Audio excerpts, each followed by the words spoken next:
Scrooge, what have you done? You've taken up half the bed. What are you doing? Stinky breath. Not nice. Hello and welcome to another video. Today's video is an Assassin's Creed Syndicate review, Feet Dog. Warning, spoilers. I've played about 43 hours of the game and I've completed the main story missions and I thoroughly enjoyed it. It was an exciting game, great story overall. It was very reminiscent of Assassin's Creed 2. Also, apologies for the hair. I took the dog out earlier on and it went all curly, so I was like, fuck it, I'm putting it in a bobble. Notebook of Destiny. Jacob and Evie are the two new assassins in game, and I thought they brought the charisma of the assassins back because in the previous few games we haven't really had that kind of character development that I've really wanted from an assassin.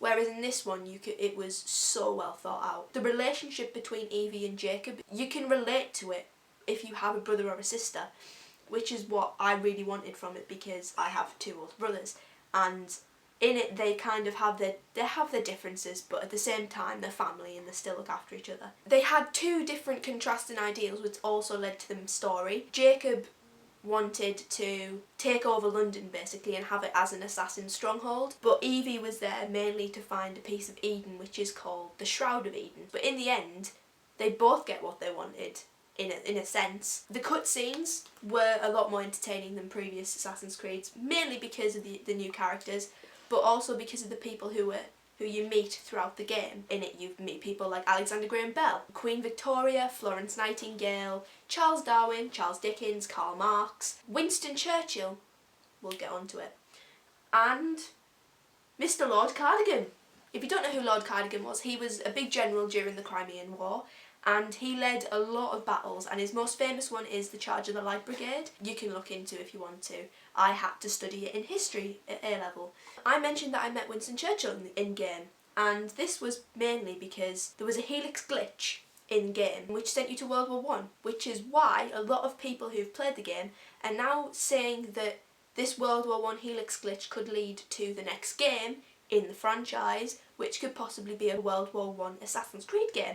I have no worries with that because it's World War I and it's a big point in history that almost everybody in the world knows about. In Britain we study it a lot in history, so it would be nice to have that game and possibly learn a little bit more than what I had in school. You are in the way. Alright then, fuck off. So we had new weapons, which were a welcome sight. We had Kukuris, which are like swords. We had canes, which are like what you walk with, but you can put them apart and they're like swords and stuff. And you had knuckle dusters. One of them was, which made me laugh, was called the Jaw Tenderizer, which was so fucking awesome. It was like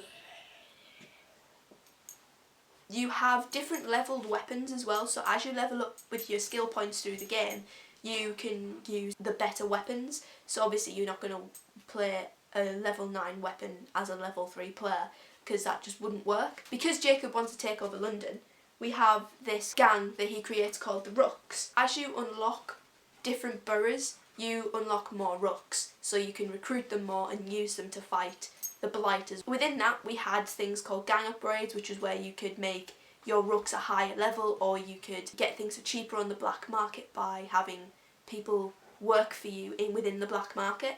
And you could also upgrade the horse and carts, all that kind of things. As I mentioned, the horse and carts, I thought they would be a little bit clunky in game, but they actually weren't. I thought they would be as clunky as the Batmobile in the Batman Arkham Knight game, because that was fucking dreadful. But they weren't. They surprised me with this. Ubisoft did a good job with the horse and carts because they worked very well. They were very easy to manoeuvre around, and I liked the fact that you could click LB and get onto the roof and then jump onto another cart and hijack that cart. I thought that was a good addition to the franchise. The free running, better, but still not perfect. It does have its moments of brilliance, but it does have its moments of, oh my god, for fuck's sake, what are you doing, Jacob? Pretend this is a wall. Jacob would run, I would be holding A to do like a run up the wall, and I would just expect him to go woo up the wall kind of thing, but he kind of ran and just went, and then decided to run up the wall. So he actually walked into the wall to bounce off the wall to run up the wall, which is probably just a little bug with it being a new game, but at the same time it still hindered my playthrough experience. The zip line which you get from Alexander Graham Bell, was another thing that I thought would work brilliantly.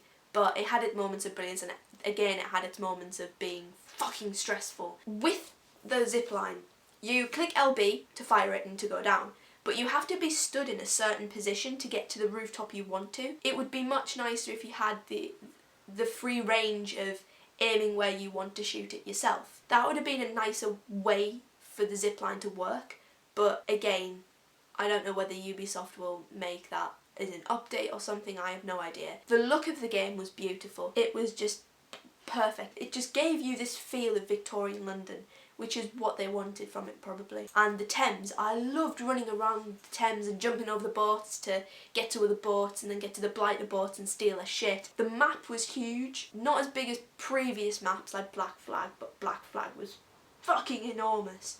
There was so much to do in that game that I got just overwhelmed by the amount of stuff I could do. Overall, if you were thinking of getting the game, I would suggest getting it because obviously it's an Assassin's Creed game and I'm an Assassin's Creed fan, so I'm kind of biased in it. I would give it around about a 9 out of 10 because it had its moments of brilliance and it had its tiny little moments that made me go, oh, that's a little bit wrong. It shouldn't do that. They've created a brilliant game that has a very clear storyline that people who haven't played the Assassin's Creed franchise can just jump in. If they read up a little bit on the backstory, then by all means they'll understand what's going on in the present day, because the ending of Assassin's Creed within the present day kind of aspect of it, I was amazed. I loved that twist at the end. But if you want to know what the twist was, you'll probably have to play it yourself. So go ahead, play it. It's a great game. I now have Far Cry 4 to play through. If this review was any good and you'd like to see a Far Cry 4 review, I know it's an older game, but at the same time I've not played it yet, so it might be nice to kind of do a little review and look back on my experience of Far Cry 4 as well. But yeah, thank you guys. Like, share, subscribe, comprende. Bye.